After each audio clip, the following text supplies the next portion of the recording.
This is Internet Marketing.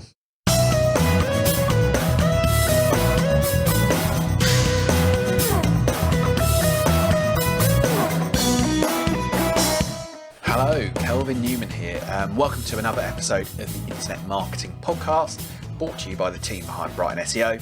That's the world's largest specialist search marketing event that covers SEO, pay-per-click, web analytics, and paid social as well. So in today's episode, what we've got coming up? Well, I'm joined by two great guests. We've got Annika Haataja and Kineta Kelsall, and we're going to be talking about two areas: branding and thought leadership, how the two can work together, and sort of some of the differences and approaches of how you, as an organisation or as an individual, might want to go about, producing some thought leadership content and how that can help you in your branding efforts. Really exciting, and I'm really looking forward to sharing these great insights from two real experts on the subject. So yeah, we've got two really interesting guests joining us today on the podcast. I'm really pleased to welcome two real interesting speakers who we've got coming up at the conference in a few months' time, who I was really excited to get them on the podcast and get their kind of perspective and views and ideas around. I don't know what we're going to title this yet. We'll come up with a title when we finish the show, but kind of around branding, thought leadership, and some of those kind of opportunities that present themselves for organizations that are operating online and how they might want to make use of some of these ideas. And hopefully, I'm really interested in the topic, and I think it's one that people will take a lot from. So in terms of kind of getting us started, I always like to get our guests to introduce themselves and tell us, the listeners and the viewers, a little bit about how they came to work in the space and some of their areas of interest and areas of expertise. So Kineta, is it all right to come to you first to get you to do your kind of your version and your little history, as it were? Yeah, so Kineta, like Rydita, because sadly no one ever gets my name right. I am the founder and director of School of Social. So I train businesses globally on paid, owned and earned social strategy. And I also work with agencies and brands on their integrated social strategies too. And I started School of Social back in September.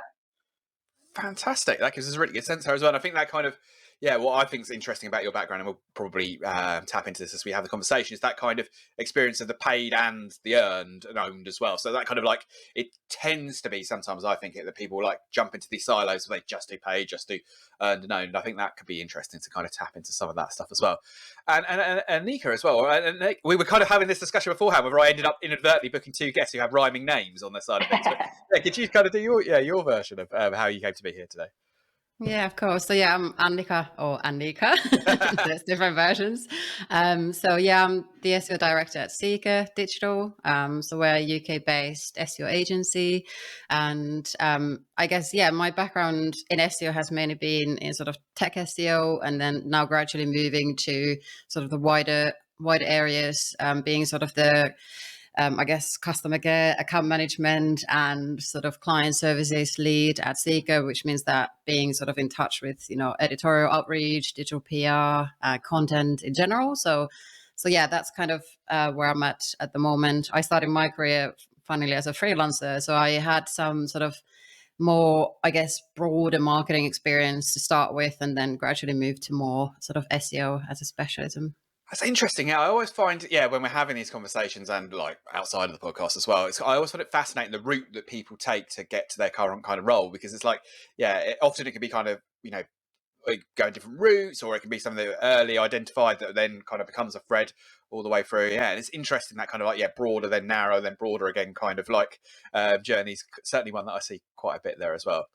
So, I was going to start off kind of talking about kind of, I suppose, branding really, and what's the, a brand's health, because I know that's kind of a topic, Annika, that's kind of in your sort of area of interest, right? And that's kind of one of the things you're going to be talking about at the future Brighton SEO. I'd love to get a sense of kind of, what are some of the things that you look for to see if a brand is in a good place, as it were, and then we can kind of build from that, if that's all right. What are some of the things that are top of your list to be kind of considering for a brand to be in a good place? Yeah, absolutely. I guess there's obviously different perspectives to brand, and if we're looking at mainly from sort of organic marketing, organic search perspective, there's a few ways to kind of measure whether you're doing well or not. There might be certain elements, some data gathering you can do on your site itself, or you can find very specific sort of measurements, sort of more from external sources, whether it could be anything which is maybe most sort of common for people to come up with as a sort of metric. It would be a sort of social media engagement, for example, but it could be anything to do with, how many searches do people tend to search your brand for? What's the sort of search volume for your brand? How do you compare against your competitors? There's this massive buzzword of share of search that has been going on for a while, which can be very handy. And obviously people tend to do it in their own way, potentially. But yeah, effectively understanding, is your brand actually helping your organic marketing, or is it kind of on the sidelines and not really working as hard as it could? So it's very much sort of that interconnection between, different channels and your brand. And I suppose that's kind of an interesting area, right? Because obviously, like, search marketers, and particularly like natural search marketers, are becoming ever more interested in the concept of brand in this loosest possible sense that you could have, because the search engines are becoming better, potentially, or at least in theory, better at kind of understanding the relative qualities of a brand. Does that come with its own sort of sets of challenges, whereby it's like brand as a concept can potentially be owned by quite a few different people in an organization? Is that like a tension that you've seen kind of emerge over that kind of greater interest in brand from a search perspective, whereas in the past it might have been a bit more tactical rather than strategic, right? Yeah, definitely, because I think a lot of people might struggle to know who's the kind of brand gatekeeper, because like a lot of different teams will have their own goals and they might utilize brand in their own way, but having that kind of integrated strategy, it can be quite challenging, obviously, build, and also understand where's the truth, like who owns the information, and how can you actually, I guess, validate what is the brand, what's the mission, what are the sort of values. So making that information obviously available, and also making it clear who's the kind of gatekeeper of that information, and making sure that it's used in the right way. So let's say if a PPC team is utilizing some of the brand messaging in their ads, is it connected to how we build our sort of landing pages? Is it connected to how we communicate on social? Is our PR, is that sort of connected to the same messaging? So yeah, it's really important to have that kind of library of content and library of that information. And that's usually kind of the starting point, like building that out and ensuring that it's also up to date as well. And Kineta, how, because obviously, like, you're coming from a slightly different perspective, maybe, in as much as like from a social first, maybe, I don't know if that's a fair kind of like way of describing it, but social, paid and owned and all that kind of things. How does social fit within that kind of brand ownership stuff? And how have you found that with your clients and projects? And I suppose when training people as well, how does social tend to fit into that mix in terms of like brand responsibility and, guardianship maybe of the brand? Yeah, brand is all about making people feel something. And social media platforms are the best place to do that, because you can connect and get up close and personal with your target audience group or potential customers. And that could be from building out stories on TikTok, or it could be working with a creator that represents your target groups. But brand, I really stress this, it's all about the feels, and essentially it's to be culturally relevant to the target groups that you're looking to connect with, and social is the best place for that. And then does that come down to an elements of storytelling? Because I know that's kind of a concept that sometimes it might not be like in an individual like atom of content or social update or whatever.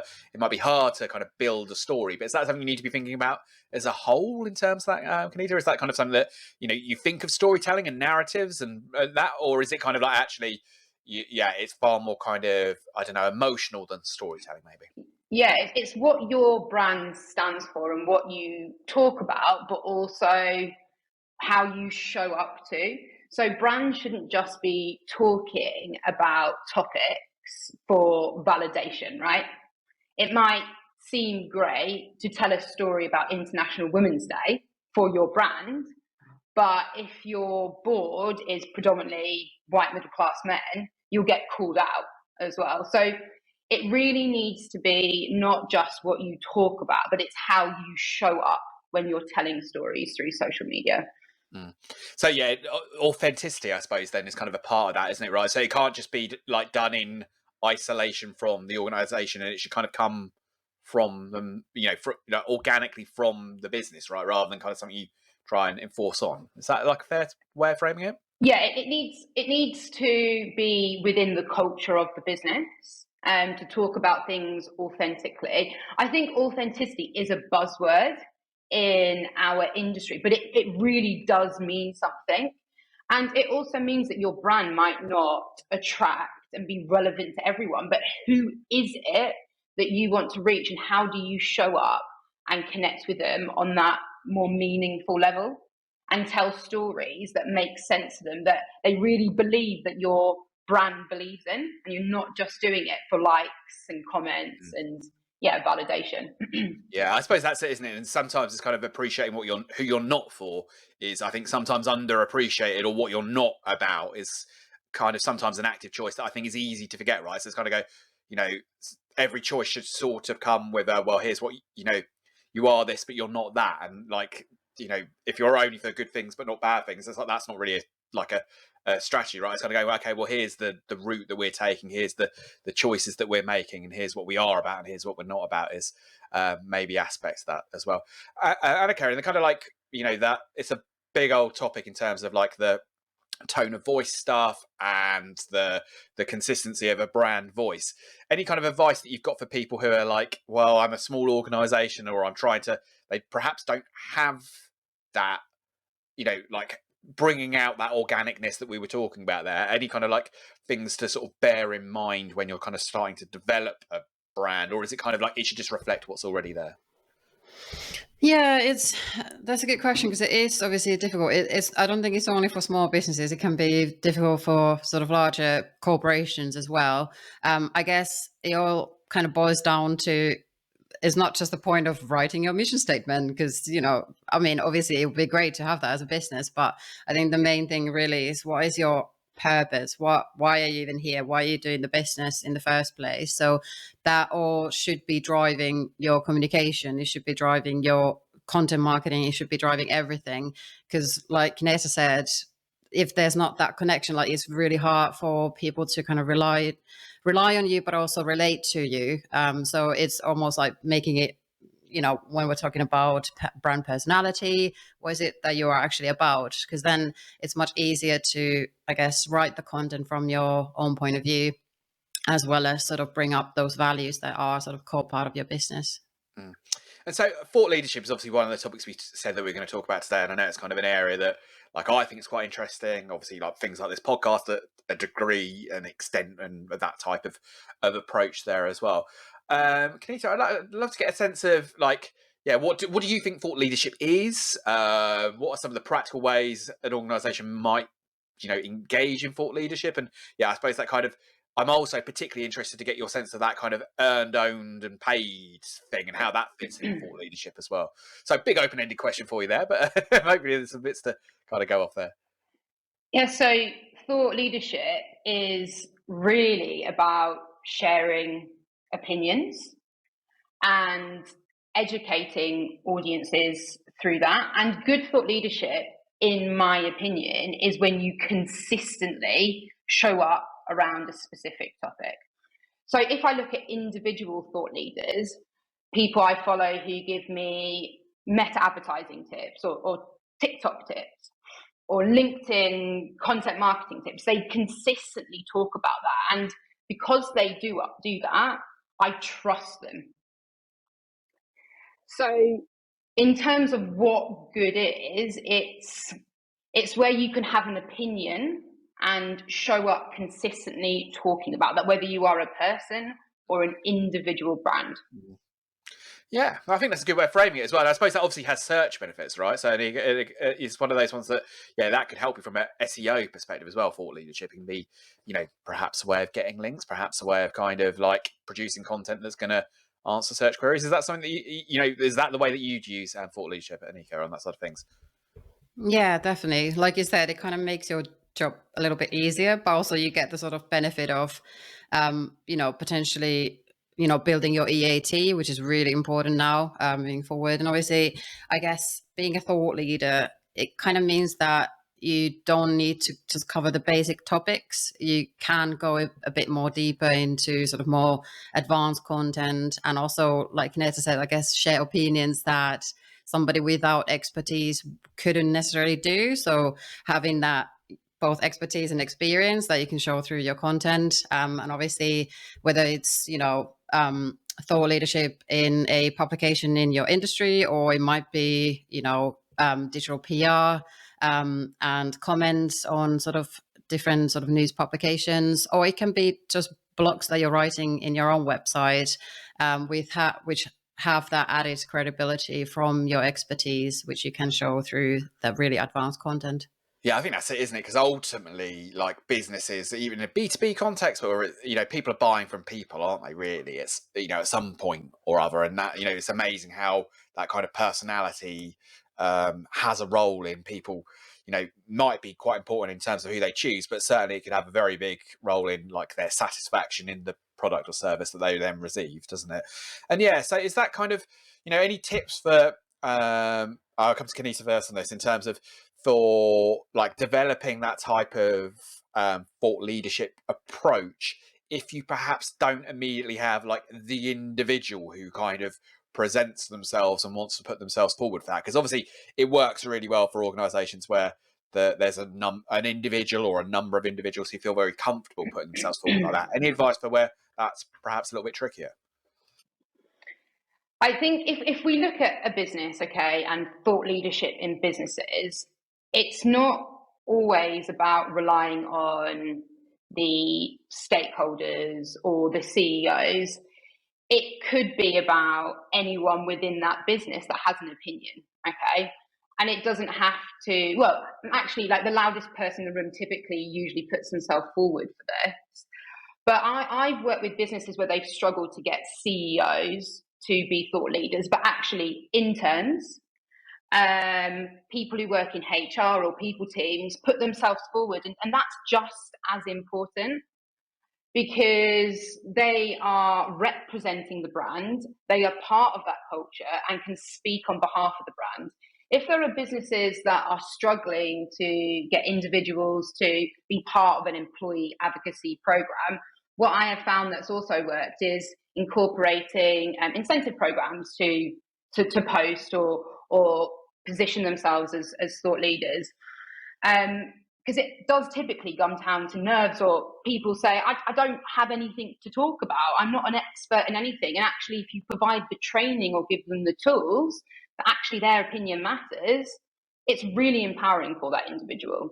And I'd say that is the best place to start, is identifying who wants to potentially be put forward for a role like this within a business. And I suppose it's also then about creating a culture where that type of thing is encouraged, and that I suppose could become quite self-reinforcing, right? I've certainly seen that in organisations where you get like, if there's a culture of a couple of people in an organisation being like public in their promotion of thought leadership, it often kind of makes it for like, whether that's directly incentivized or indirectly incentivized, it certainly feels like it's interesting how you get companies that emerge like that, right? Where it's like just in their DNA, I suppose.